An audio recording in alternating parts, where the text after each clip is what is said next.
My name is Jessica Thompson, and I'm 26 years old. 2 years ago, I thought I had everything figured out when I inherited my grandmother's old apartment building in Portland's trendy Riverside Commons district. I was building a real estate empire while working my dream job at TechForward Solutions, carefully managing 5 rental units while living in the crown jewel corner apartment with river views. I had tenants who respected the property, steady rental income flowing in, and a clear path toward financial independence that would have made my business-minded grandmother proud. Then my unemployed brother Michael showed up at my door with eviction papers and a sob story about losing his girlfriend Emma and his warehouse job in the same week. What started as a temporary favor to help family quickly spiraled into the most manipulative financial trap I never saw coming. Before we jump back in, tell us where you're tuning in from, and if this story touches you, make sure you're subscribed, because tomorrow I've saved something extra special for you. The morning Michael first knocked on my door, I was reviewing rental applications for Unit 3C while sipping my usual coffee blend and watching the Willamette River reflect the early autumn sunlight through my oversized windows. The building had been in our family for decades before my grandmother Rose passed it down to me, and I had spent the last 2 years transforming it from a neglected property into one of the most desirable rental locations in the Pearl District area. Every unit was occupied by carefully screened tenants who paid on time, respected quiet hours, and treated the vintage brick building with the care it deserved. My typical morning routine started at 6:30 with a quick workout in the building's small fitness room that I had installed in the basement, followed by a review of property management emails while my espresso machine warmed up. The corner unit I called home featured exposed brick walls that my grandmother had always covered with floral wallpaper, hardwood floors that I had personally refinished during weekend projects, and windows on 2 sides that flooded the space with natural light throughout the day. The modern kitchen renovation had been my first major investment after inheriting the property, complete with quartz countertops and energy-efficient appliances that reduced utility costs while adding significant value to my personal living space. Working as a senior digital marketing specialist at TechForward Solutions provided the perfect complement to my property management responsibilities. Our office occupied a converted warehouse space in the Pearl District, just a 15-minute bike ride from my building along scenic riverside paths that made even Monday mornings feel manageable. The company specialized in helping small businesses establish their online presence through social media strategy, content creation, and targeted advertising campaigns that actually produced measurable results for our clients. My role involved managing accounts for local Portland businesses, from craft breweries launching new seasonal offerings to boutique shops expanding their e-commerce platforms. The work challenged my creativity while providing excellent experience in business development, customer relationship management, and digital analytics that directly applied to marketing my own rental properties. My salary of $68,000 annually, combined with rental income from 5 units averaging $1,200 each, created a financial foundation that most people my age could only dream about achieving. The building itself represented everything I valued about combining historical preservation with modern functionality. Built in 1924, the 3-story structure featured original architectural details like decorative cornices, arched doorways, and a magnificent oak staircase that I had spent countless hours restoring to its original luster. Each of the 6 units maintained unique character while offering updated amenities that attracted young professionals who appreciated both charm and convenience in their living spaces. Unit 1 housed Marcus and Jennifer, a couple in their early 30s who worked as graphic designers and always paid rent 3 days early while volunteering to help with minor maintenance tasks around the building.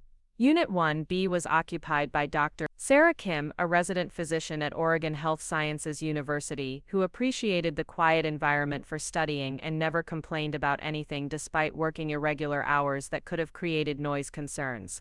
The second floor featured my corner Unit 2B along with 2A, which housed Tom Rodriguez, a software developer at Nike who had become something of a building ambassador, always greeting new visitors warmly and helping elderly neighbors carry groceries upstairs. Unit 3A on the top floor was home to Rachel and Kevin, graduate students at Portland State University, who organized monthly building social events that created genuine community among residents. Unit 3B belonged to Margaret Chen, a retired librarian in her 70s who had lived in the building longer than anyone except my late grandmother, serving as an informal historian who could tell stories about every previous tenant and neighborhood change over the past 3 decades. The final unit, 3C, had recently become vacant when the previous tenant relocated to Seattle for work, creating the rental application review process that occupied my morning routine. My long-term financial strategy centered around building equity through property appreciation while using rental income to fund additional real estate investments throughout the Portland metropolitan area. Conservative projections suggested the building's value would increase by at least 5% annually, while rental income provided steady cash flow that covered mortgage payments, maintenance costs, insurance, and property taxes while still generating profit that I reinvested into improvement projects and savings for future property purchases. The renovation projects I had completed over 2 years included updating all electrical systems to modern codes, installing energy-efficient windows throughout the building, refinishing hardwood floors in common areas, and creating the basement fitness room that tenants loved having access to without paying additional gym membership fees. Each improvement increased both rental value and overall property worth while maintaining the historical character. Preparing and narrating this story took us a lot of time, so if you are enjoying it, subscribe to our channel. It means a lot to us. Now back to the story. That made Riverside Commons special in a city known for preserving architectural heritage. My personal apartment served as both sanctuary and showcase for potential tenants who often asked to see a model unit before committing to lease agreements. The living room featured a comfortable sectional sofa positioned to take advantage of river views, built-in bookshelves displaying my collection of business development and real estate investment guides, and a dining area with a restored vintage table that seated 6 people comfortably for entertaining friends or hosting tenant appreciation dinners. The master bedroom included a walk-in closet that I had designed myself, installing custom shelving and organization systems that maximize storage in the compact space. A reading nook by the east-facing window provided the perfect spot for morning coffee while reviewing rental applications or evening relaxation with books about property management strategies and Portland's evolving real estate market trends.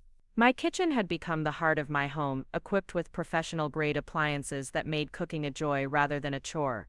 The refrigerator was always stocked with fresh ingredients from Portland's incredible farmers markets, while the pantry contained carefully organized supplies for both daily meals and entertaining guests.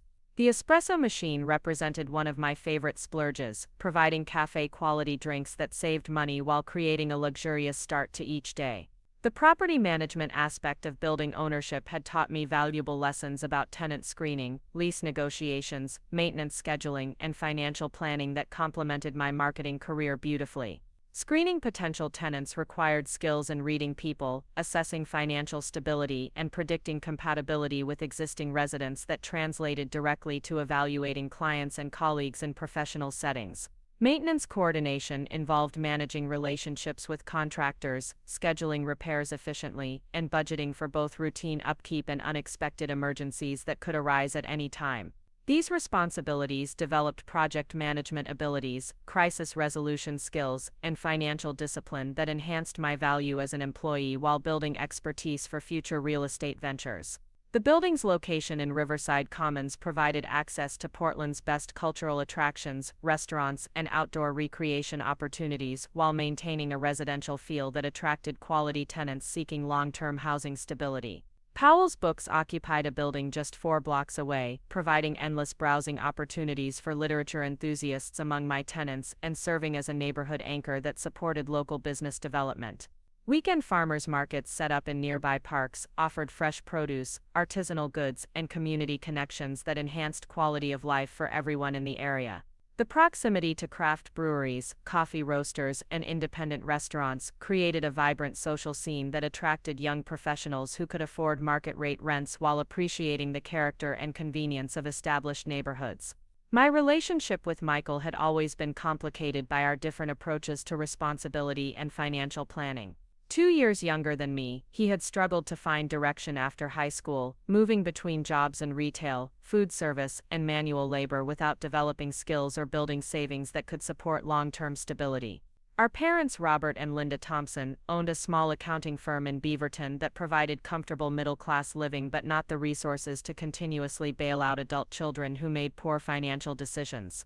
Throughout our 20s, I had watched Michael cycle through relationships with women who initially found his laid-back attitude charming but eventually grew frustrated with his lack of ambition and tendency to avoid difficult conversations about future planning.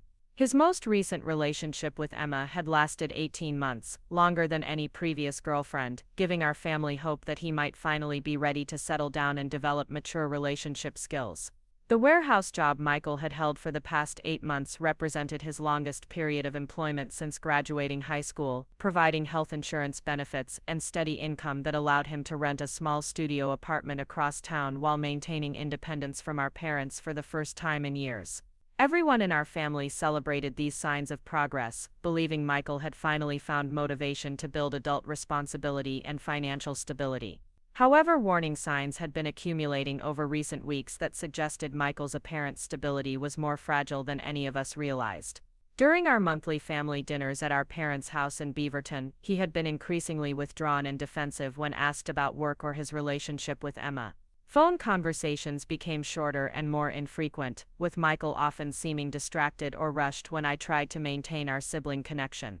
3 weeks before he appeared at my door, our mother Linda had mentioned during a phone call that Michael seemed stressed about something but refused to discuss details when she asked directly about his well-being.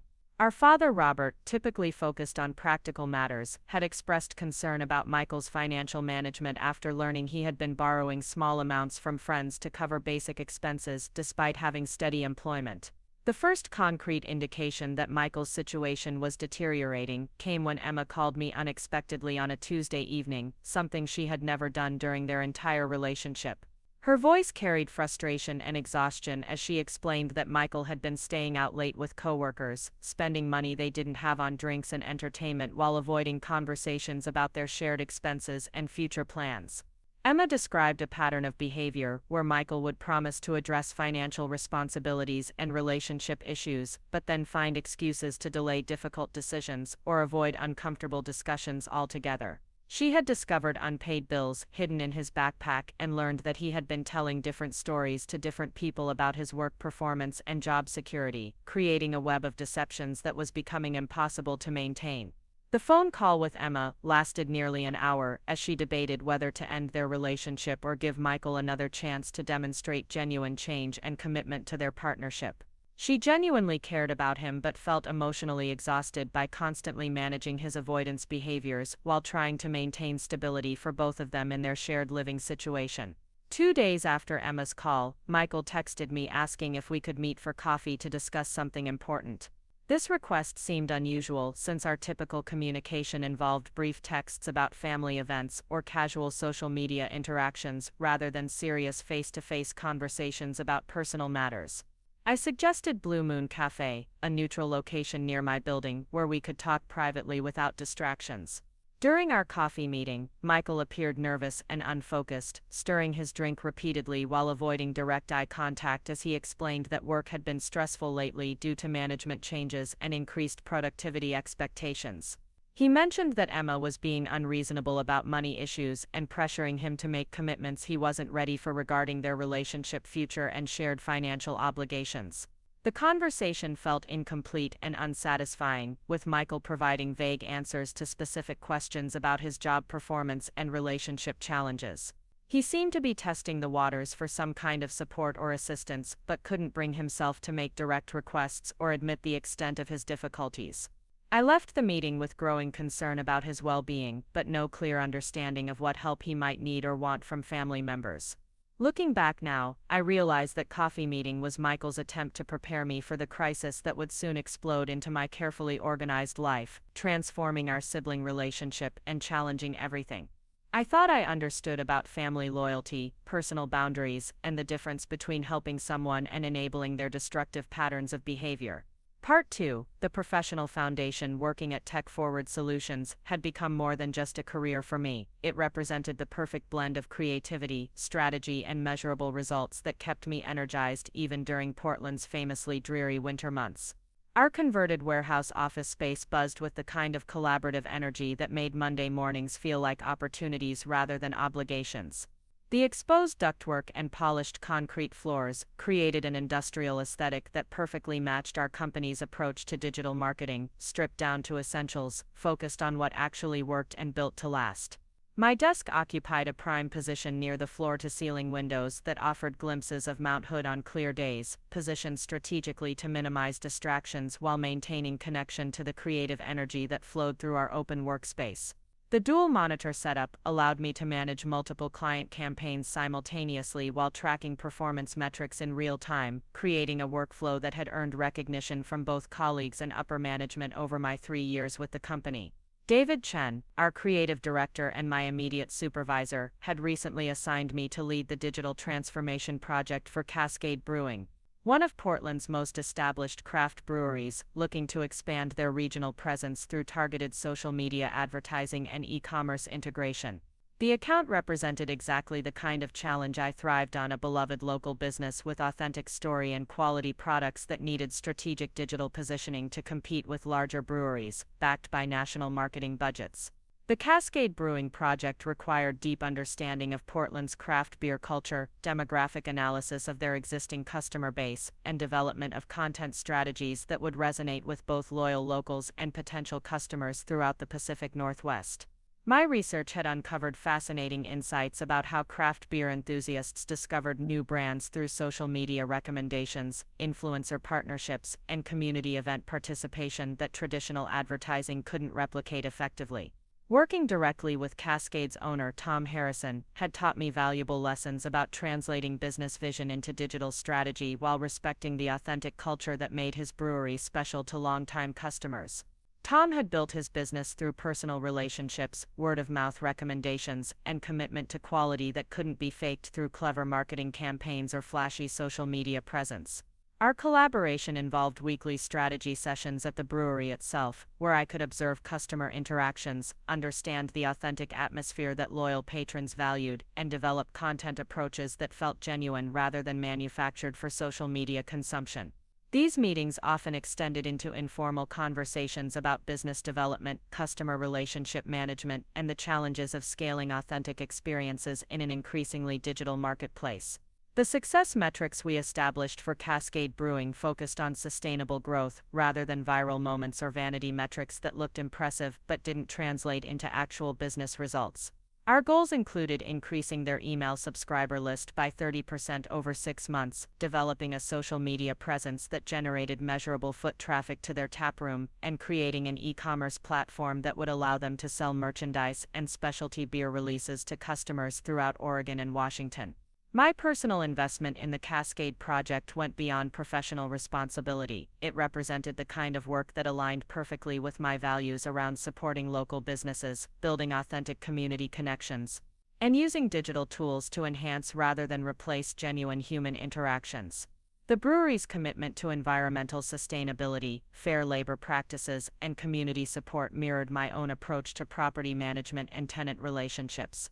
The broader portfolio of accounts I managed included Verda Gardens, a local nursery expanding into online plant sales and virtual gardening consultations, Moonlight Books, an independent bookstore developing digital strategies to compete with online retailers while maintaining their role as a community gathering space, and Pacific Physical Therapy, a healthcare practice using social media to educate patients about injury prevention and recovery techniques.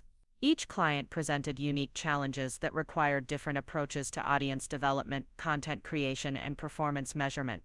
Verda Gardens needed visual content strategies that showcased plant care expertise while building trust with customers who couldn't physically examine plants before purchasing. Moonlight Books required community-building approaches that leveraged their existing relationships with local authors, book clubs, and literary enthusiasts to create online engagement that drove in-store visits. Pacific Physical Therapy demanded careful balance between educational content that demonstrated expertise and marketing messages that attracted new patients without violating healthcare industry regulations or compromising professional credibility. Working with their team of licensed therapists had expanded my understanding of content creation for professional services while developing skills in translating complex technical information into accessible social media content. The variety of industries represented in my client portfolio provided constant learning opportunities that enhanced both my marketing expertise and general business knowledge. Understanding the operational challenges faced by small businesses in different sectors had made me a more effective consultant, while developing insights that directly applied to managing my own rental property business.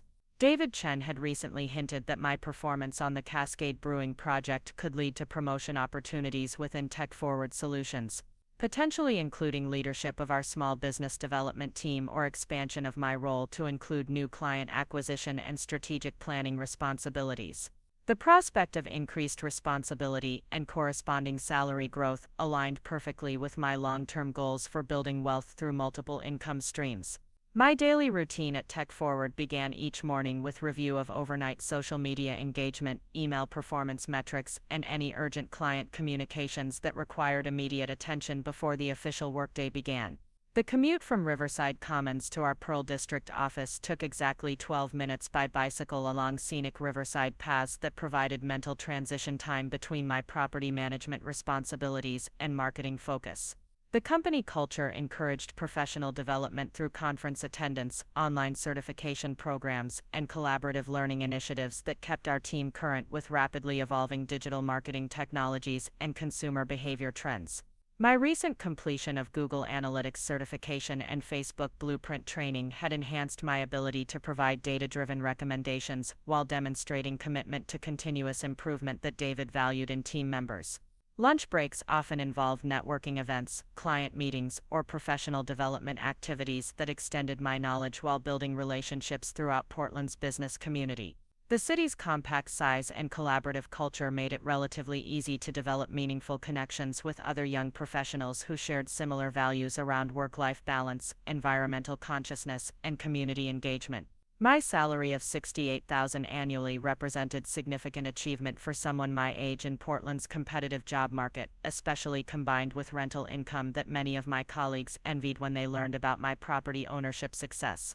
The financial security provided by dual income streams had allowed me to contribute 15% of my salary to retirement savings while building cash reserves for property improvements and future real estate investments.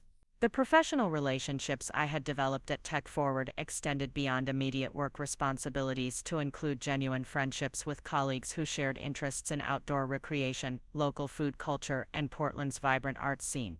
Ashley Martinez, our social media specialist, had become particularly close friend, whose apartment in the Hawthorne district served as frequent gathering place for weekend activities and informal work discussions. Ashley's expertise in visual content creation complemented my strategic planning skills, creating collaborative opportunities that benefited both our individual client accounts and overall team performance. Our friendship had developed naturally through shared work projects, mutual appreciation for Portland's coffee culture, and similar approaches to balancing professional ambition with personal relationships and community involvement. The creative challenges presented by digital marketing work provided intellectual stimulation that made even demanding days feel engaging rather than burdensome. Developing content strategies required understanding of psychology, cultural trends, and technological capabilities that kept me constantly learning while applying knowledge in practical ways that produced measurable results for real businesses owned by people I genuinely cared about helping succeed. My workspace reflected this blend of creativity and analysis through carefully chosen decorative elements that inspired innovative thinking while maintaining professional atmosphere appropriate for client video calls and collaborative meetings. A small collection of plants from Verta Gardens added natural beauty while serving as conversation starters during virtual meetings, while framed examples of successful campaign materials reminded me of previous achievements and motivated continued excellence. The flexibility offered by TechForward's progressive workplace policies allowed for occasional work-from-home days when property management responsibilities required my presence at Riverside Commons during business hours. This accommodation had proven invaluable for handling maintenance emergencies, meeting with contractors, or conducting apartment showings for prospective tenants without compromising my marketing work quality or client service standards. Technology integration between my marketing career and property management activities created efficiency synergies that enhanced both areas of responsibility. Skills developed through social media management translated directly to marketing vacant apartments through online platforms, while analytical approaches used for measuring campaign performance helped optimize rental pricing and tenant screening processes. The professional reputation I had built within Portland's marketing community generated occasional freelance opportunities that supplemented my income while expanding my network of business contacts. These side projects typically involved short-term consulting work for startups or established businesses seeking specific expertise in areas like social media strategy development or digital advertising campaign optimization. Part 3: The Riverside Commons Sanctuary. My corner unit at Riverside Commons represented more than just a place to live. It embodied everything I had learned about creating intentional spaces that supported both productivity and personal fulfillment. The morning light that streamed through east-facing windows illuminated exposed brick walls that told stories of nearly a century of Portland residents who had called this building home before me. Each architectural detail, from the original hardwood floors to the decorative molding around 12-foot ceilings, connected me to generations of people who had built lives within these walls. The renovation process that transformed my grandmother's outdated apartment into a modern sanctuary had taught me valuable lessons about project management, budget allocation, and the satisfaction that comes from creating something beautiful through careful planning and personal investment. Every design decision reflected both practical considerations and aesthetic preferences that would serve me well for years to come, from the custom storage solutions that maximized limited space to the color palette that enhanced natural light throughout changing seasons. The living room served as the emotional center of my home, featuring a comfortable sectional sofa positioned to take advantage of river views while providing flexible seating arrangements for everything from quiet evenings with books to dinner parties with friends and colleagues. The built-in bookshelves that flanked the west-facing window displayed my growing collection of real estate investment guides, marketing strategy books, and Portland history volumes that reflected my interests while creating visual warmth that complemented the industrial elements. My dining area occupied the space between living room and kitchen, anchored by a restored vintage table that I had discovered at an estate sale in the Selwood neighborhood, and spent weeks refinishing to reveal the beautiful oak grain beneath layers of paint and neglect. The table seated 6 people comfortably while serving double duty as workspace for property management tasks and creative projects that required spreading out documents, design materials, or planning resources. The kitchen renovation had been my most significant investment during the first year of building ownership, involving complete replacement of outdated appliances, installation of quartz countertops that provided both durability and beauty, and creation of storage solutions that made cooking enjoyable rather than frustrating in the compact space. The design balanced aesthetic appeal with practical functionality, incorporating professional-grade appliances that supported my love of cooking while maintaining the vintage character that made the building special. Custom cabinetry designed specifically for the kitchen's unique proportions maximized storage while incorporating modern conveniences like soft close drawers, pull-out spice racks, and specialized compartments for small appliances that might otherwise clutter limited counter space. The backsplash featured handmade tiles from a local artisan that complemented the building's historical character while adding personal touches that reflected my commitment to supporting Portland's creative community. The island that I had installed during the renovation provided additional workspace and casual seating while creating natural division between cooking and dining areas without interrupting the open flow that made the apartment feel larger than its actual square footage. Bar stools upholstered in rich leather added warmth and sophistication while providing comfortable spots for morning coffee or informal meals when full dining setup felt unnecessary. My espresso machine occupied a dedicated station that reflected my appreciation for quality coffee culture while providing daily luxury that enhanced morning routines and offered impressive hospitality for guests who appreciated expertly prepared drinks. The investment in professional-grade equipment had paid dividends through money saved on coffee shop visits while developing skills that added enjoyment to daily rituals and social entertaining. The master bedroom created a peaceful retreat that promoted restful sleep while providing ample storage for clothing, linens, and personal items that needed organized accessibility.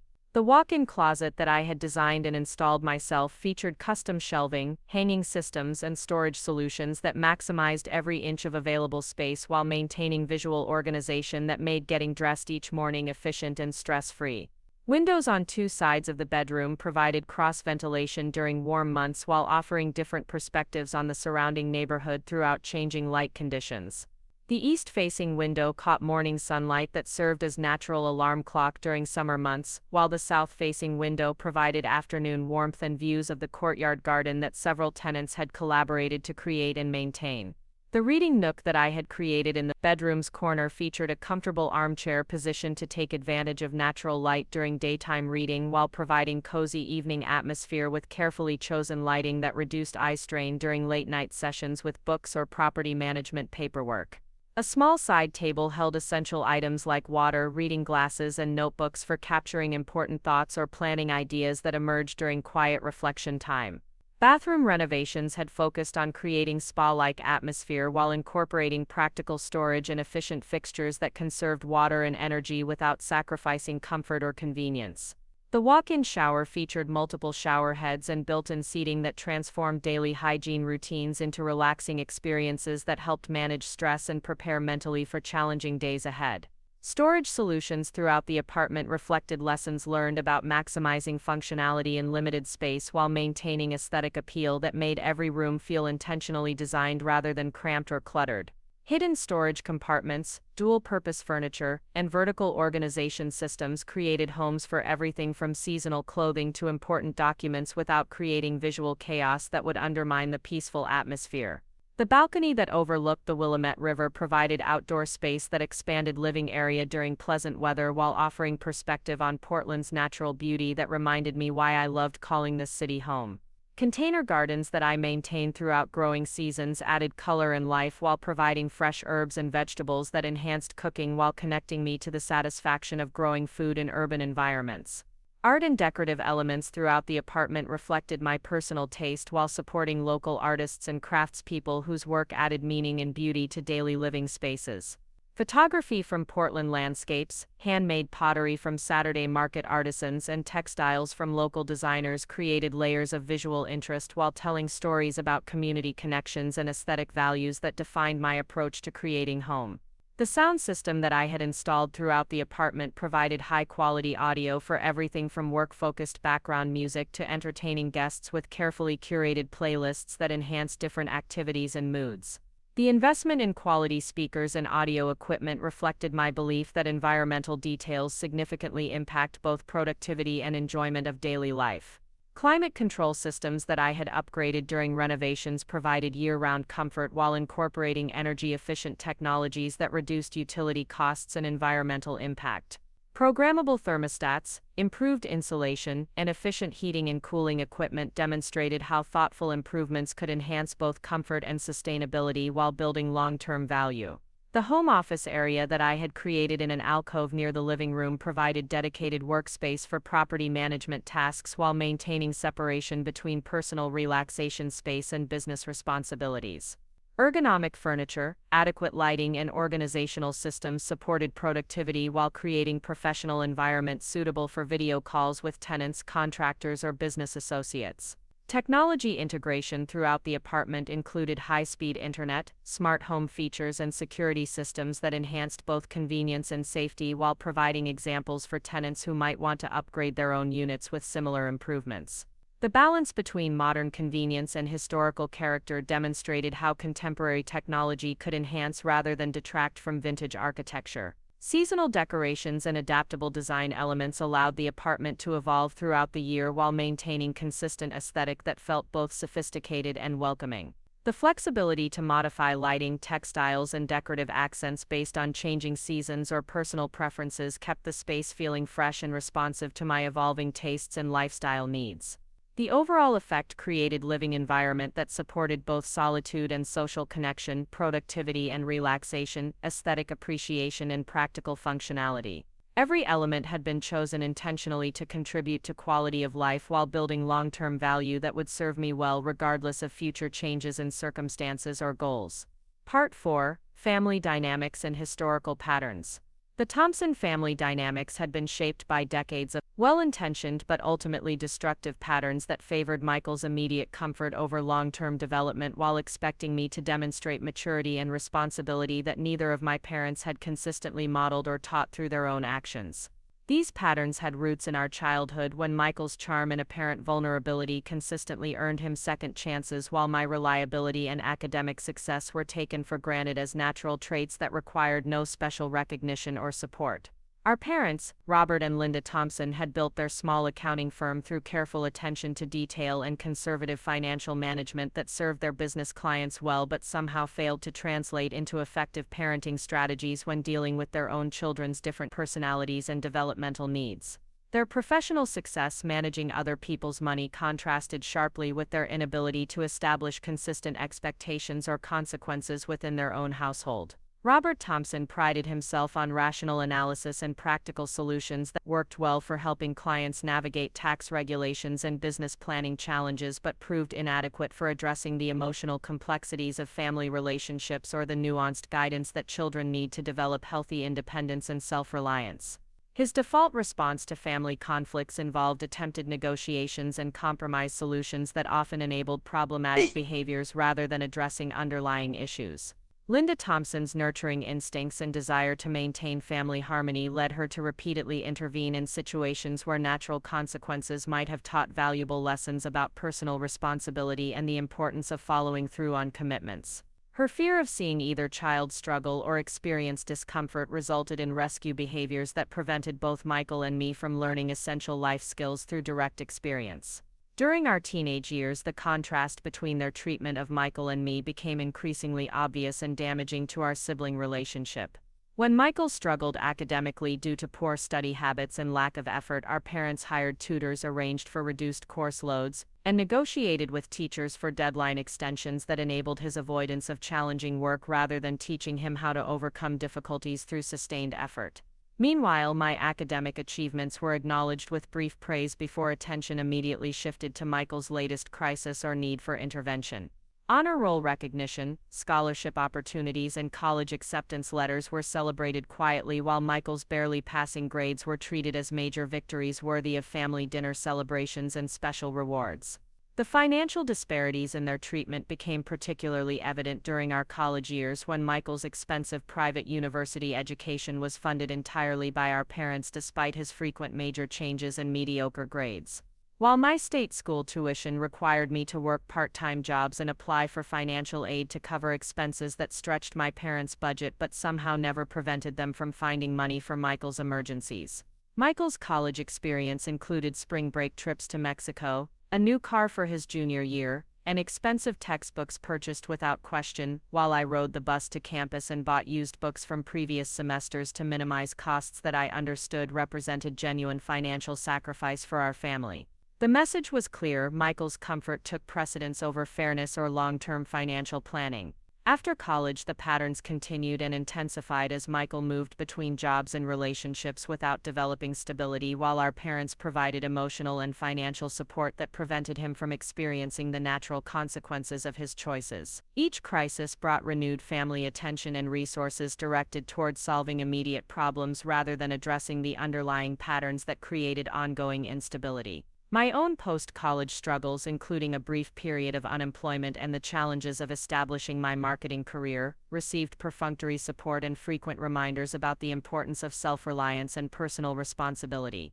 The contrast in expectations became a source of resentment that I struggled to address directly without being labeled as jealous or unsupportive of my brother's genuine needs.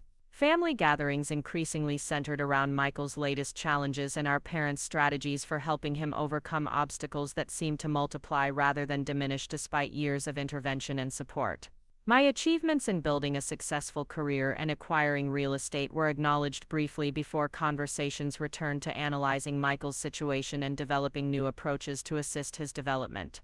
The inheritance of my grandmother's building had created an unexpected shift in family dynamics as my sudden acquisition of significant assets and rental income challenged the established narrative about who was successful and who needed support within our family structure.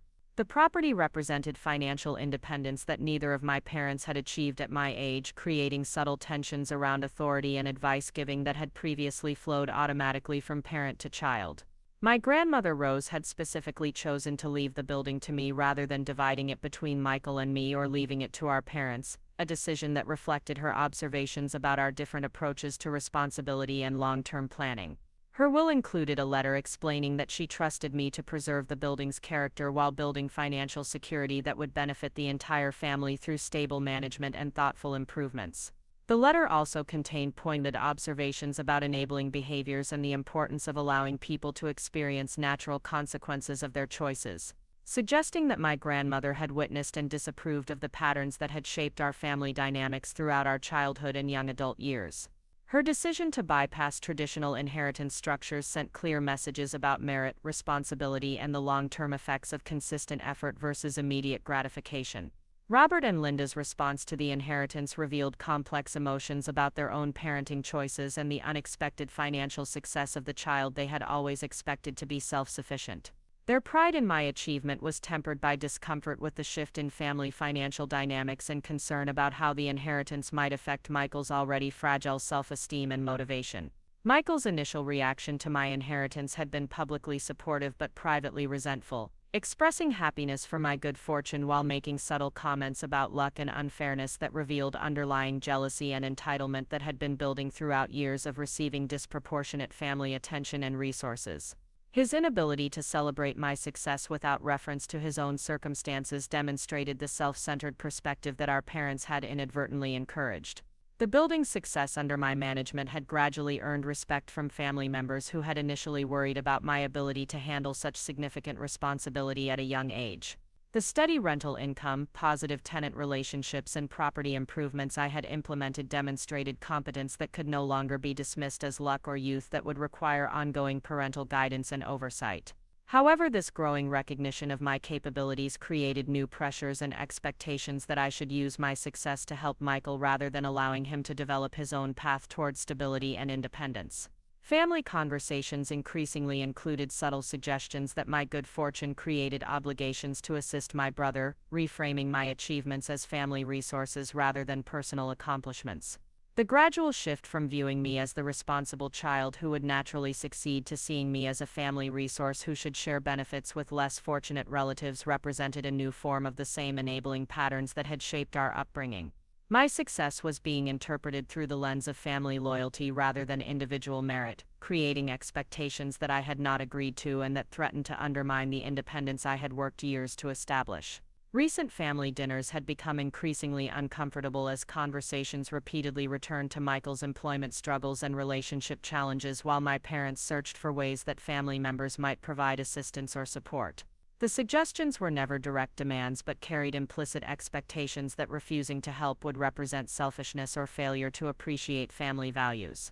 The undercurrent of manipulation was familiar from childhood patterns where family harmony was maintained through subtle pressure on reliable family members to accommodate unreliable members rather than establishing clear expectations for everyone to contribute to family well-being. The system worked by making the responsible person feel guilty for setting boundaries while enabling irresponsible behavior through continued rescue and support. Part 5. The Gathering Storm.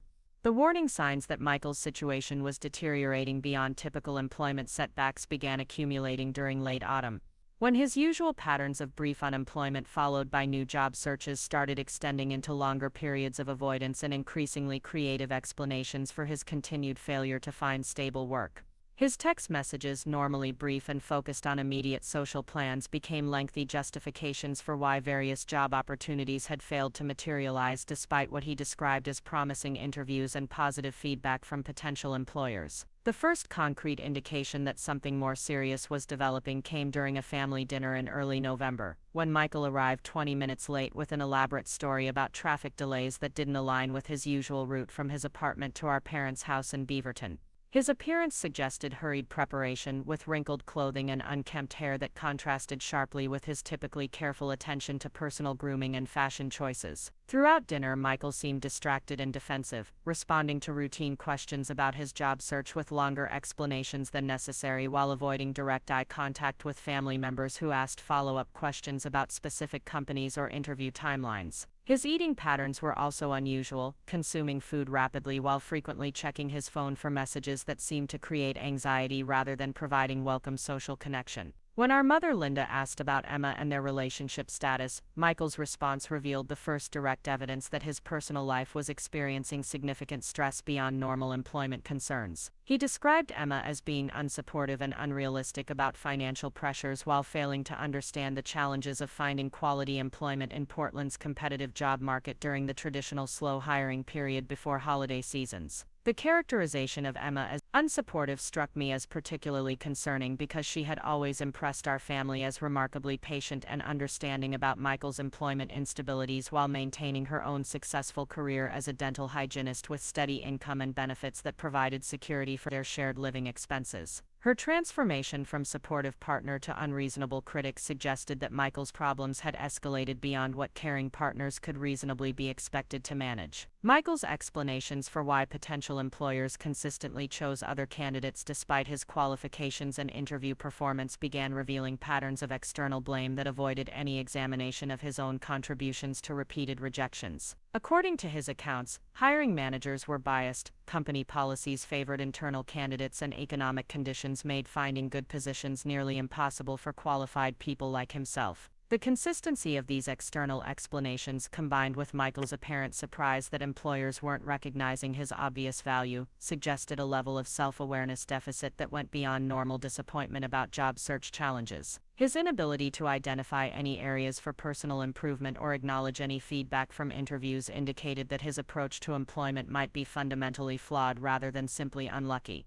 Our parents' responses to Michael's increasingly elaborate explanations revealed their own discomfort with the patterns they were observing while maintaining their historical approach of providing emotional support without challenging the underlying assumptions that guided his decision-making processes. Their questions were gentle and supportive rather than direct examinations of inconsistencies or requests for specific evidence about the claims he was making. Robert's suggestion that Michael might benefit from working with a career counselor or employment services organization was met with defensive explanations about why such resources wouldn't be helpful for someone with his experience and qualifications. Michael's rejection of assistance that might provide objective feedback about his job search approach demonstrated unwillingness to examine his own role in the ongoing employment difficulties. Linda's offer to help update his resume or provide networking connections through their accounting firm's business relationships was similarly dismissed with explanations about why his current approach was superior to family assistance that might compromise his professional independence. The pattern of requesting family concern while rejecting specific offers of help revealed the complexity of Michael's relationship with accountability and genuine problem solving. Following that November dinner, my direct communications with Michael became increasingly infrequent and less substantive, with his responses to text messages becoming delayed and brief while phone calls went unanswered for days before being returned with apologies about being busy with job interviews or other commitments that he couldn't discuss in detail due to confidentiality concerns. The vagueness of his explanations for reduced communication contrasted sharply with previous periods of unemployment when he had been eager to discuss job search strategies and share updates about potential opportunities. The current pattern suggested either depression that was affecting his social engagement or involvement in activities that he preferred to keep private from family members who might ask uncomfortable questions. Emma's unexpected phone call to me in mid-November provided the first reliable information about the true extent of Michael's difficulties and the impact his behavior was having on their relationship.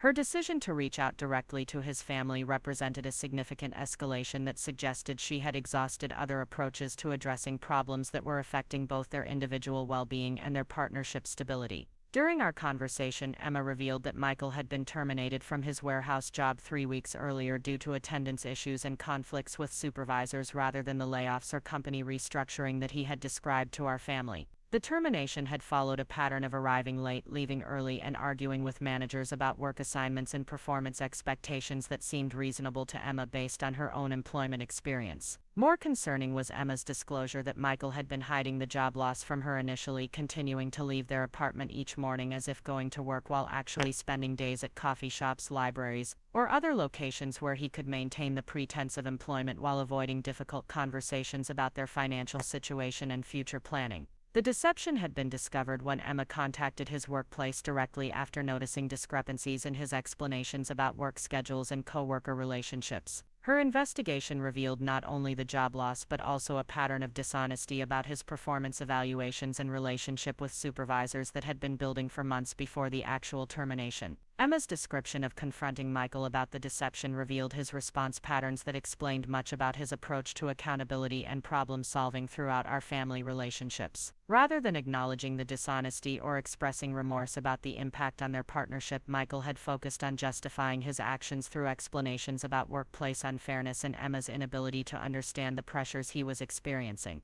The conversation also revealed financial pressures that Michael had been hiding from both Emma and our family, including unpaid bills, depleted savings accounts, and informal loans from friends and coworkers that were creating additional stress and complicating his job search efforts. Emma's discovery of hidden debts and financial obligations had shattered her trust while revealing the extent to which Michael's avoidance patterns were creating practical problems that affected both their immediate stability and long-term relationship viability. Emma's emotional state during our phone conversation reflected exhaustion and confusion about how to balance her genuine care for Michael with growing recognition that his patterns of behavior were not improving despite her support and patience. She was struggling with decisions about whether to continue supporting someone whose problems seemed to be escalating, rather than resolving through the assistance and understanding she had been providing.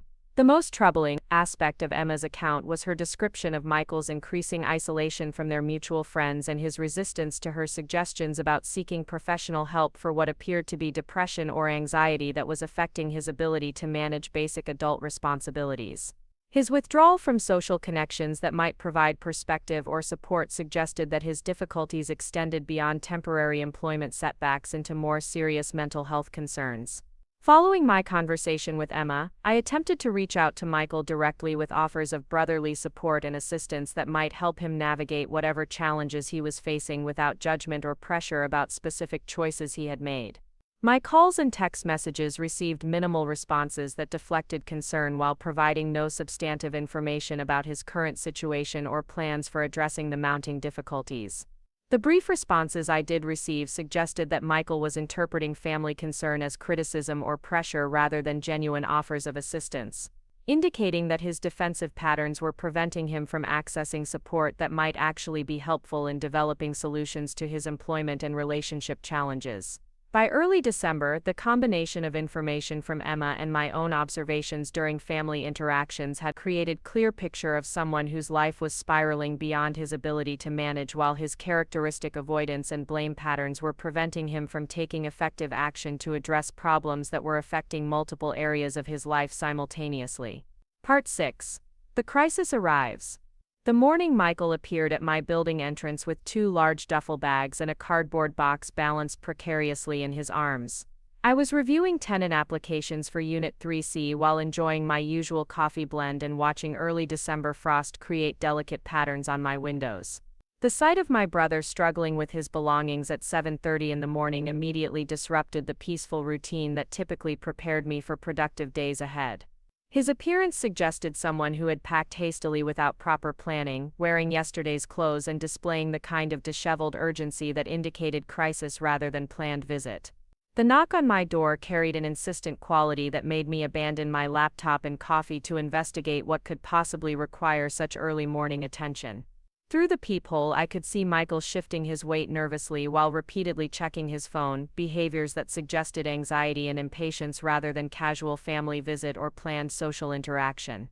His body language conveyed desperation that immediately activated my protective instincts while simultaneously triggering concern about what circumstances had brought him to my building before most people had even started their morning routines.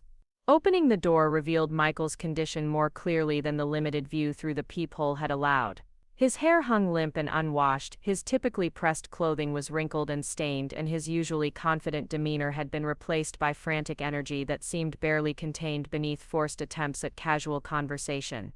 The bags and box he carried appeared to contain significant portions of his personal belongings, suggesting that his visit was not temporary or social in nature. "Hey Jess," he said with manufactured cheerfulness that failed to mask underlying panic in his voice. "I hope it's not too early, but I was in the neighborhood and thought I'd stop by to see how you're doing. Mind if I come in for a few minutes?" The obvious deception about being casually in the neighborhood at such an early hour was undermined by his location 40 minutes from his apartment and the substantial amount of luggage that suggested planned relocation rather than spontaneous social visit. My hesitation about inviting him inside stemmed from immediate recognition that whatever situation had brought Michael to my door was likely more complicated than casual brotherly concern could address effectively. The combination of his appearance, timing, and obvious preparation for extended stay suggested that he was seeking more than temporary assistance or emotional support from family member who happened to live nearby. "Michael, what's going on?" I asked directly, stepping aside to allow him entry while maintaining enough distance to observe his responses and assess the true nature of whatever crisis had prompted this unexpected appearance. "You look like you haven't slept, and those bags suggest this isn't just a social visit. Is everything okay with you and Emma?" His entrance into my apartment was marked by immediate survey of the space, as if evaluating its potential for meeting needs that he hadn't yet articulated directly. The way his eyes lingered on my comfortable sofa and assessed the layout of my living areas suggested that he was already considering how my home might accommodate whatever plans he was developing for addressing his current circumstances. "Actually, that's kind of what I wanted to talk to you about," Michael replied while setting his bags down near my entryway and making himself comfortable on my sofa without waiting for invitation. "Emma and I had a huge fight last night and I needed somewhere to stay while we work things out. I was hoping maybe I could crash here for just a day or two until the situation cools down and we can have a rational conversation about our relationship." The request for temporary accommodation seemed reasonable on surface level, representing normal family support during relationship difficulties that most siblings would provide without question. However, the amount of belongings he had brought and his obvious preparation for extended stay suggested that his version of a day or two might differ significantly from conventional understanding of temporary assistance during minor relationship conflicts. "What kind of fight?" I inquired while remaining standing near my kitchen counter, maintaining physical distance that would allow me to think clearly about appropriate responses to whatever information he was prepared to share about his current situation. "You two have always seemed to work through problems pretty well before. What made this different?" Michael's explanation began with familiar patterns of external blame and victim positioning that I had observed throughout our family interactions over recent months. According to his account, Emma had become unreasonably demanding about financial contributions to their shared expenses while failing to understand the challenges he was facing in finding employment that matched his qualifications and career goals. He described her as pressuring him to accept jobs that were beneath his abilities and experience level, creating conflicts that interfered with his job search efforts and damaged his self-confidence during an already difficult period of unemployment. The characterization painted Emma as an unsupportive partner who was adding stress rather than providing understanding during challenging circumstances beyond his control. The details Michael provided about their conflict revealed inconsistencies that suggested his version of events was filtered through defensive perspectives rather than objective assessment of relationship dynamics or personal accountability for ongoing difficulties. His timeline of events didn't align with information Emma had shared during our phone conversation weeks earlier, indicating that either his memory was compromised or he was deliberately modifying facts to support his preferred narrative. "She said I'm not trying hard enough to find work," Michael continued while fidgeting with throw pillows on my sofa. "But she doesn't understand how competitive the job market is right now, especially for someone with my background and standards. I'm not going to take just anything that comes along and compromise my career trajectory for short-term financial relief." The contradiction between his claims about high standards and Emma's description of his job loss due to performance issues created cognitive dissonance that suggested deeper problems than temporary unemployment or relationship disagreements.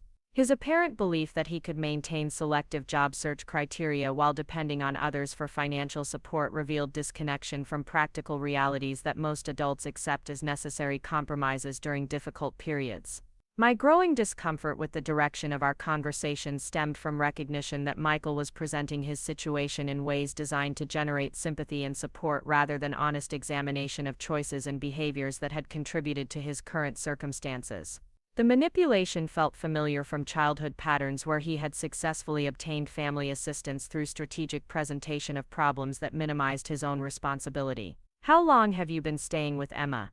I asked, attempting to gather more concrete information about his living situation and the practical implications of whatever temporary accommodation he was requesting from me. "And what happened to your studio apartment? I thought you had a lease through next spring." The pause before Michael answered suggested careful consideration of how much information to reveal about his actual circumstances versus maintaining the narrative that portrayed him as victim of unfortunate events rather than someone whose choices had created predictable consequences. His eventual response confirmed my suspicions that his situation was significantly more serious than initial presentation had indicated. "I had to give up the studio last month," he admitted reluctantly while avoiding direct eye contact. "The rent was too high for someone between jobs and the landlord wasn't willing to work with me on a payment plan. Emma said I could stay at her place temporarily while I got back on my feet, but now she's being unreasonable about how long that should take. The revelation that Michael had been homeless for over a month while hiding this information from our family added new dimensions to my understanding of his current crisis and the potential implications of providing the temporary assistance he was requesting. His failure to inform anyone about losing his apartment suggested shame about his circumstances or recognition that family members might ask uncomfortable questions about the choices that had led to housing instability. Michael, why didn't you tell anyone about losing your apartment? I asked with growing concern about both his immediate situation and his decision-making patterns that seemed to involve secrecy and avoidance rather than proactive problem-solving with available family support. Mom and Dad would have helped you figure something out, or you could have stayed with them while you looked for work.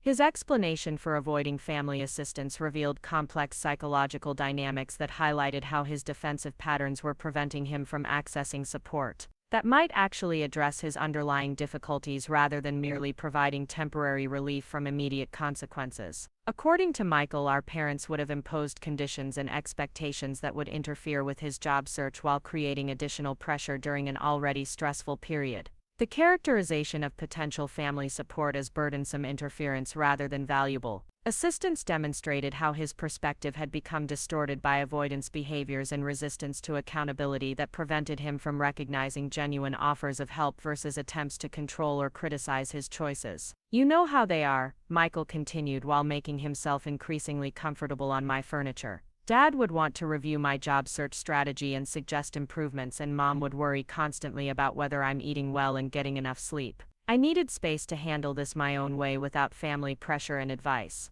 The irony of seeking space to handle problems independently while simultaneously requesting accommodation from family member was apparently lost on Michael, revealing disconnect between his stated values about independence and his actual behavior patterns that consistently lay involved depending on others to manage consequences of his choices. My assessment of the situation was complicated by genuine concern for my brother's well-being combined with growing recognition that providing the assistance he was requesting might enable destructive patterns rather than helping him develop healthier approaches to adult responsibilities and relationship management. The decision about how to respond required balancing family loyalty with awareness that rescue behaviors could prevent him from learning essential life skills. I can let you stay on my couch tonight, I said carefully while establishing boundaries that would prevent open-ended accommodation without clear expectations or timeline for resolution. But we need to talk honestly about what's really going on and what steps you're taking to address these problems. Temporary help needs to be part of a bigger plan for getting your life back on track. Michael's immediate relief at securing accommodation was followed by subtle resistance to my suggestion that our conversation needed to include honest assessment of his situation and concrete planning for addressing underlying issues rather than merely providing temporary shelter from immediate consequences of recent choices. Of course, he agreed while beginning to unpack items from his bags as if settling in for extended stay despite my clear statement about one night of assistance. I really appreciate this, Jess. You've always been the reliable one in our family, and I knew I could count on you to understand what I'm going through right now. The flattery felt manipulative rather than genuine, designed to encourage continued assistance while deflecting attention from uncomfortable questions about accountability or expectations for his behavior during whatever period of accommodation might develop. His immediate assumption that one night would extend into longer arrangements suggested that he had planned this request with expectation of more substantial assistance than he had initially revealed. Part 7. Family Pressure and Manipulation. The phone call from our mother Linda came less than 3 hours after Michael had settled into my apartment, timing that suggested coordinated family response rather than coincidental concern about his well-being. The conversation began with casual inquiries about my work and health that quickly transitioned to pointed questions about whether I had seen Michael recently and if I knew anything about difficulties he might be experiencing with his living situation. Your brother called this morning asking if he could store some belongings at our house temporarily, Linda explained with carefully neutral tone that indicated she was testing my knowledge about his circumstances rather than simply sharing information about family interactions. He mentioned that he and Emma were having some relationship issues, but he was vague about details. Has he talked to you about what's going on? The strategic nature of her inquiry was obvious given that Michael was currently sitting on my sofa within earshot of my phone conversation, suggesting that our parents had been informed about his plan to seek accommodation from me either before or shortly after his arrival at my building. The coordination indicated that his appearance at my door was not spontaneous crisis response but carefully orchestrated family strategy that involved multiple people working toward predetermined outcome. "He's here now actually," I replied honestly while moving toward my bedroom to continue the conversation privately. "He showed up this morning with luggage and asked to stay temporarily while he works things out with Emma. I said he could use my couch tonight, but I'm concerned about what's really happening in his life right now." Linda's response revealed the family pressure campaign that I should have anticipated based on historical patterns of managing Michael's crises through collective accommodation rather than allowing him to experience natural consequences that might motivate genuine behavioral changes or personal growth through overcoming challenges independently. "Oh good, I'm so relieved he has somewhere safe to stay," she said with obvious satisfaction that family resources were being mobilized to address his immediate needs. "Your father and I have been worried about him for weeks. He seems to be going through such a difficult time with unemployment and relationship stress. Family support is exactly what he needs right now."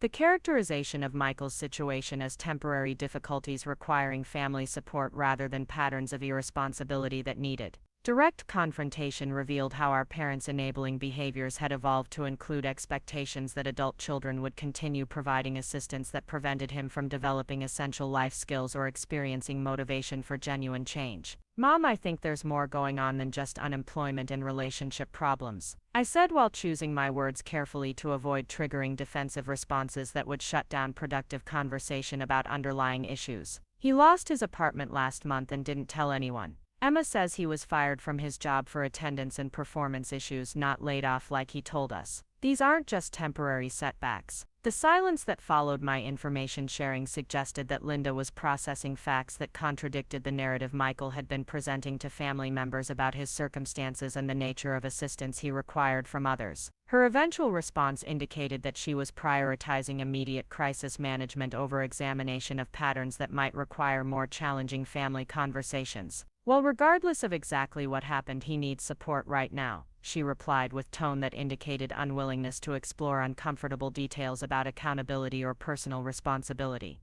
"The important thing is that he has family who care about him and are willing to help during difficult times. That's what families do for each other." The implicit pressure in her statement was clear. Questioning Michael's version of events or establishing boundaries around assistance would represent failure to fulfill family obligations rather than healthy responses to concerning behavioral patterns. The manipulation relied on guilt about family loyalty while avoiding discussion of how continued enabling might prevent him from developing healthier approaches to adult responsibilities. "I understand wanting to help," I responded while attempting to maintain reasonable position that balanced family concern with recognition of problematic dynamics. "But I'm worried that always rescuing him from consequences might not actually be helping him learn to manage his life more effectively. Maybe experiencing some discomfort would motivate him to make better choices." Linda's reaction to my suggestion that natural consequences might be more beneficial than continued rescue efforts revealed the deep-seated family patterns that had shaped Michael's development throughout childhood and young adulthood.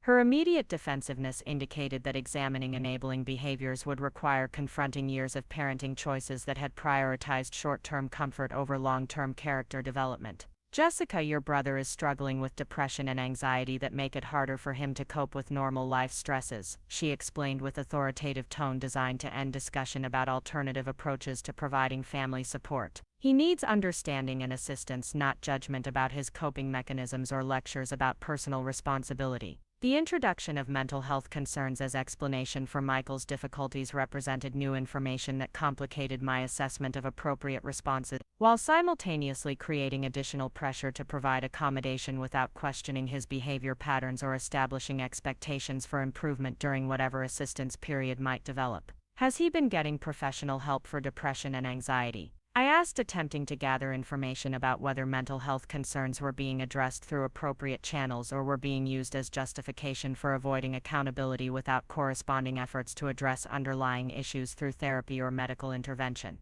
"He's resistant to counseling right now because of financial constraints and trust issues with mental health professionals," Linda replied with explanations that suggested the mental health concerns were self-diagnosed rather than professionally evaluated or treated. "That's why family support is so important. We need to provide the understanding and stability that will help him heal and regain his confidence." The circular logic that prevented Michael from accessing professional mental health services while depending on untrained family members to provide therapeutic support created unsustainable expectations that positioned relatives as responsible for managing his emotional well-being without appropriate boundaries or expertise to address serious psychological concerns effectively. My growing frustration with the conversation stemmed from recognition that every concern I raised about Michael's patterns was being redirected toward expectations that I should provide accommodation and support without questioning the underlying dynamics that had created ongoing instability in his life over several years of similar crises and family rescue efforts. What's the long-term plan here?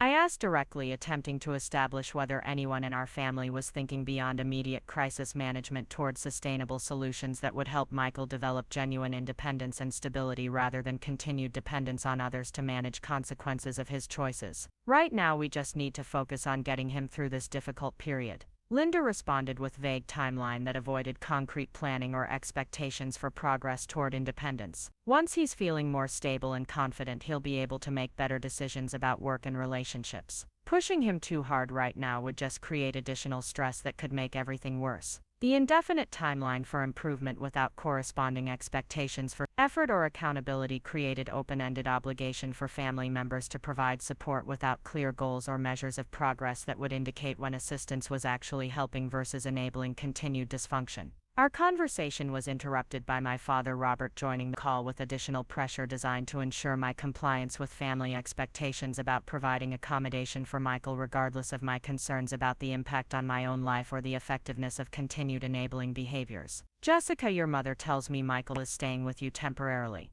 Robert said with business-like tone that indicated he was approaching the situation as problem requiring solution rather than opportunity for Michael to develop better life management skills. We appreciate you stepping up to help family during this crisis. It shows maturity and family values that make us proud. The praise for compliance with family expectations felt manipulative rather than genuine recognition of thoughtful decision-making, designed to reinforce behavior that served family interest rather than necessarily representing wise choices about appropriate boundaries or sustainable assistance that would benefit everyone involved, including Michael himself. I said he could stay one night while we figure out what's really going on. I clarified while attempting to maintain boundaries that had been established despite family pressure to provide more extensive accommodation without clear limitations or expectations. I'm concerned about enabling patterns that might prevent him from addressing underlying issues that keep creating these crises. Robert's response revealed the family power dynamics that position my concerns as selfishness or lack of family loyalty rather than legitimate observations about destructive patterns that required different approaches to create genuine improvement in Michael's life circumstances and decision-making capabilities.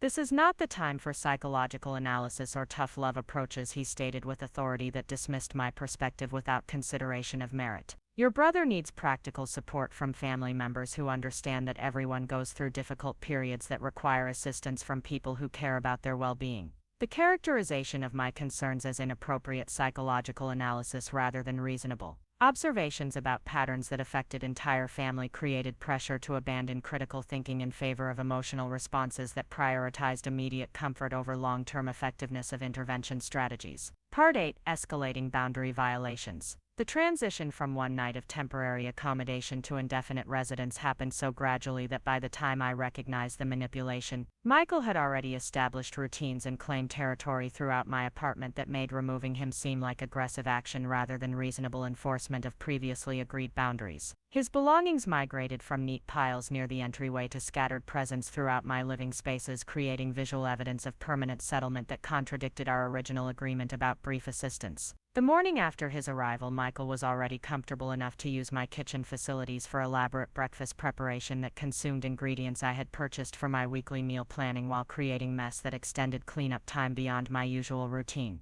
His assumption that my food supplies were available for his consumption without discussion or contribution revealed entitlement attitudes that suggested he viewed my accommodation as unconditional family obligation rather than generous favor requiring gratitude and reciprocal consideration. "Hope you don't mind that I made myself some eggs," he said cheerfully while leaving dirty dishes in my sink and crumbs scattered across my carefully maintained countertops. "I was starving and you've always been good about sharing. I'll replace everything once I get back on my feet financially." The promise of future replacement for consumed resources represented pattern that I recognized from childhood interactions where Michael would take what he needed immediately while offering vague commitments about reciprocal behavior that rarely materialized once the immediate crisis had Past and family attention moved to other concerns.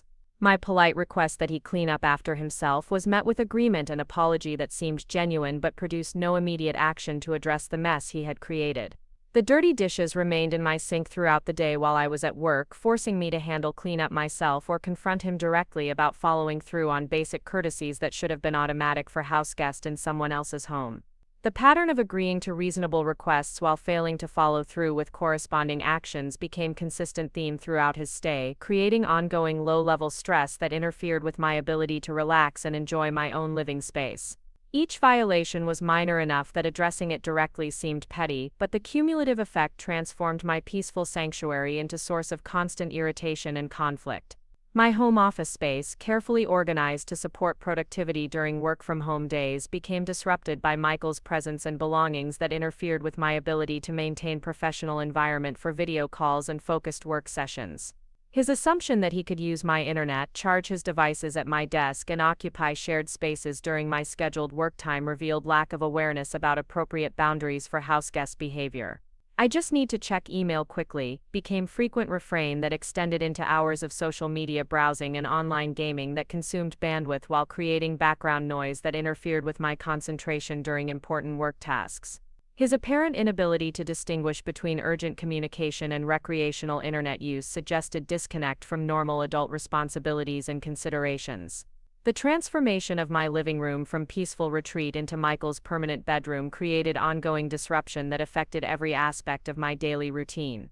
The pull-out sofa remained in bed configuration throughout most days, making the space unavailable for its intended purposes while creating visual reminder of his presence that prevented me from fully relaxing in my own home. My morning routine of coffee and planning time in the living room became impossible due to Michael's extended sleeping schedule that typically lasted until late morning or early afternoon. His defensive responses to suggestions about maintaining regular schedule revealed sensitivity about productivity expectations that suggested awareness of how his behavior appeared to others while lacking motivation to make necessary adjustments. "I'm dealing with depression and anxiety right now" became standard explanation for sleeping until noon, avoiding job search activities and resisting suggestions about structure or routine that might improve his mental health while demonstrating respect for my living space and schedule. The mental health concerns were presented as justification for exemption from normal social courtesies rather than reasons to seek appropriate professional treatment. My kitchen facilities, previously organized according to my cooking habits and meal planning system, became constantly disrupted by Michael's unpredictable food preparation activities that consumed ingredients without replacement while creating mess that interfered with my own cooking routine. His apparent assumption that my groceries were family resources available for his consumption created ongoing expense that stretched my budget while preventing me from maintaining eating habits that supported my health and work performance. The bathroom situation became particularly problematic as Michael's lengthy shower sessions during peak morning hours interfered with my work preparation routine while dramatically increasing utility costs that I was expected to absorb without complaint or request for contribution. His 40-minute showers twice daily represented luxury consumption that would have been inappropriate even if he were contributing financially to household expenses. My carefully curated collection of personal care products began disappearing at an alarming rate as Michael helped himself to expensive items without asking permission or offering replacement. The assumption that my toiletries were available for his use revealed entitlement attitudes that extended beyond basic necessities into consumption of discretionary items that represented significant personal expense. "I'll buy you more when I get some money" became frequent promise that accompanied discovery of empty containers or significantly depleted supplies. The future orientation of his commitment to replacement suggested awareness that his consumption was inappropriate while avoiding immediate accountability for respecting other people's property and financial resources. My social life became increasingly restricted as Michael's presence made entertaining friends uncomfortable due to his tendency to insert himself into conversations and social situations where he wasn't specifically invited. His apparent loneliness and desire for social connection overrode normal boundaries about guest behavior that would have allowed me to maintain separate social relationships. Weekend plans with friends required careful coordination to avoid times when Michael would be present in common areas of my apartment, creating logistical complications that interfered with spontaneous social activities while making me feel like visitor in my own home rather than person entitled to normal use of personal living space. The impact on my work performance became noticeable as constant low-level stress about home situation affected my concentration and creativity during important client projects. The Cascade Brewing campaign that had been progressing successfully before Michael's arrival began suffering from reduced attention and innovative thinking as mental energy became divided between professional responsibilities and ongoing management of household tensions. David Chen's observation that my recent work seemed less polished than usual created professional concern that threatened my reputation and potential promotion opportunities that I had been building through consistent high-quality performance over previous months. The spillover effect from personal life into career development represented serious consequence that extended beyond immediate inconvenience into long-term professional damage. My sleep quality deteriorated due to Michael's nighttime activities that included loud phone conversations, television watching, and social media browsing that continued past normal bedtime hours. His apparent unawareness of how sound traveled through my apartment created ongoing sleep disruption that affected my energy and mental clarity during work days. Attempts to address the noise issues through polite conversation resulted in temporary improvement followed by gradual return to inconsiderate behavior that suggested lack of genuine concern about impact on my well-being versus surface compliance designed to avoid direct confrontation about more fundamental issues. The financial impact of supporting additional person in my household began creating strain on budget that had been carefully planned around my individual expenses and savings goals. Increased utility costs, food consumption, and general wear on my apartment created ongoing expenses that threatened my ability to maintain savings rate necessary for future real estate investments. My request that Michael contribute financially to household expenses was met with promises about future employment and income that would allow him to help with costs once his situation improved. The conditional nature of his commitment to financial responsibility created uncertainty about timeline while establishing expectation that I should continue providing free accommodation indefinitely. Part 9. The breaking point approaches. My tolerance for Michael's behavior patterns reached critical levels during the third week of his residency when his casual disregard for our agreed boundaries escalated into active interference with my professional responsibilities and personal relationships. The incident that crystallized my growing frustration occurred during a crucial video conference with the Cascade Brewing team when Michael's loud phone conversation in the background created unprofessional disruption that embarrassed me in front of important clients. The client meeting had been scheduled for weeks and represented a pivotal moment in our campaign development process, requiring my full attention and professional presentation to maintain the brewery's confidence in our strategic direction. Michael was aware of the meeting time and had agreed to remain quiet during the scheduled hour, yet chose to engage in animated conversation about his relationship problems with Emma while positioned directly outside my home office area. "I'm sorry about the background noise," I was forced to explain to Tom Harrison and his marketing team while attempting to maintain professional composure despite internal anger about Michael's inconsiderate behavior. "Let me try to find a quieter space for the remainder of our discussion." The need to apologize for circumstances within my own home created humiliation that highlighted how completely my living situation had deteriorated. The disruption forced me to relocate to my bedroom with laptop and notes, creating cramped and unprofessional setting that interfered with my ability to reference materials and present information effectively to clients who deserved better service than my compromised circumstances allowed. The visual background of my bedroom rather than professional office space sent subtle message about my organization and attention to detail that could affect their perception of my capabilities. Following the meeting, my confrontation with Michael about his disruptive behavior revealed the extent to which he had rationalized his presence in my apartment as permanent arrangement that no longer required consideration for my needs or schedule. His defensive response suggested that he viewed my expectation of basic courtesy as unreasonable demand rather than minimal requirement for respectful cohabitation. "I forgot about your meeting," he explained dismissively while continuing to text on his phone rather than providing full attention to serious conversation about boundaries and respect. Besides, Emma was having crisis and needed to talk to someone who understands what she's going through. Sometimes family emergencies take priority over work stuff. The characterization of his ex-girlfriend's emotional needs as family emergency that justified disrupting my professional responsibilities revealed how distorted his priorities had become while living in my space without contributing to household expenses or maintaining consideration for my schedule and obligations. "Michael, this is my career we're talking about," I replied with escalating frustration that had been building over weeks of accumulated inconsiderate behavior. "That client represents months of work and significant income for my company. Your phone conversation could have waited an hour or been taken somewhere else in the building." His apparent surprise that I was angry about the disruption suggested complete disconnection from normal standards of houseguest behavior and lack of awareness about how his presence was affecting my life beyond providing him with free accommodation and emotional support during his extended crisis period. "You're overreacting," Michael responded with dismissive tone that invalidated my legitimate concerns while positioning himself as victim of unreasonable expectations. "It was just one phone call and you managed to finish your meeting anyway.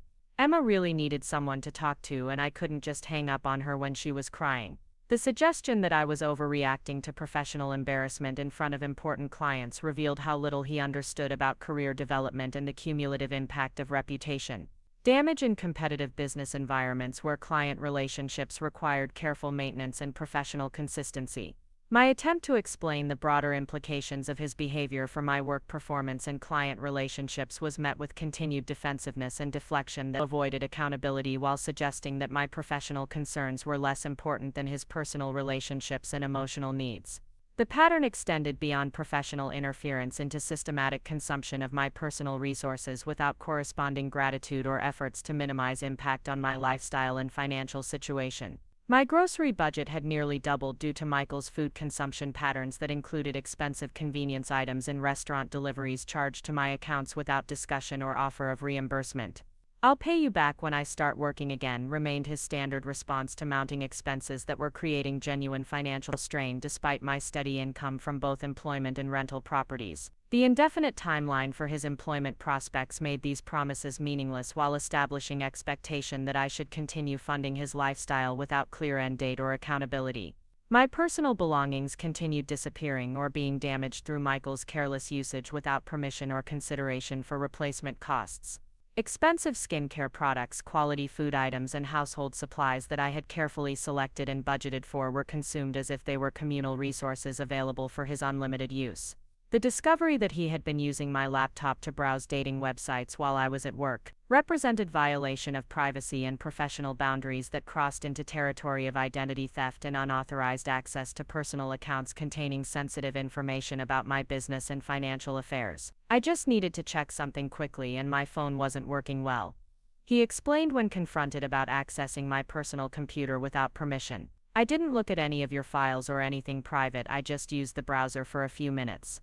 The casual dismissal of serious privacy violation while minimizing the significance of unauthorized access to my personal device revealed complete lack of understanding about appropriate boundaries between houseguest behavior and criminal activity that could have legal consequences if discovered by employers or business associates. My social relationships began suffering as friends became increasingly reluctant to visit my apartment due to Michael's presence and his tendency to monopolize conversations while sharing inappropriate details about his personal problems and relationship failures. The awkward atmosphere created by his oversharing and emotional neediness transformed my home from welcoming gathering place into source of social discomfort. Ashley Martinez, my closest friend and colleague, finally addressed the situation directly during coffee meeting away from my apartment where we could speak freely about the impact Michael's presence was having on our friendship and professional collaboration. "I hate to say this, but your brother is making everyone uncomfortable," Ashley explained with caring honesty that reflected genuine concern for my well-being. "He shares way too much personal information and seems to expect everyone to provide emotional support for his problems. It's awkward for your friends and it's affecting how people see you too." The revelation that Michael's behavior was creating negative impressions that extended to my own reputation among friends and colleagues represented consequence that I hadn't anticipated when agreeing to provide temporary assistance. The social damage created by his inappropriate behavior threatened relationships that were important for both personal happiness and professional networking. "I know he's your brother and you want to help," Ashley continued while expressing sympathy for my difficult situation. "But he's taking advantage of your kindness and it's starting to affect your work and social life in ways that aren't fair to you. Have you thought about setting a timeline for him to find other arrangements? The suggestion that I establish clear expectations and deadlines for Michael's departure represented logical approach that I had been avoiding due to family pressure and guilt about not providing unlimited support during his extended crisis period. Ashley's outside perspective helped clarify how abnormal the situation had become from objective standpoint. My sleep continued deteriorating as Michael's nighttime activities expanded to include video gaming sessions with online friends that involved loud commentary and competitive trash talking that prevented me from getting adequate rest before workdays. His apparent assumption that my apartment was appropriate venue for recreational activities without regard for my schedule revealed complete disconnect from normal consideration for others. The cumulative effect of weeks of stress, sleep deprivation, and constant low-level conflict created physical symptoms that included headaches, digestive issues, and muscle tension that interfered with my ability to maintain normal work performance and social activities. The health impact of ongoing stress represented serious consequence that extended beyond temporary inconvenience into potential long-term wellness concerns. My conversation with Emma during this period provided additional perspective on Michael's behavior patterns and confirmed that his treatment of my boundaries was consistent with relationship problems that had led to their breakup. Her insights helped me understand that enabling his avoidance behaviors was not helping him develop healthier approaches to adult responsibilities. He did the same thing with me.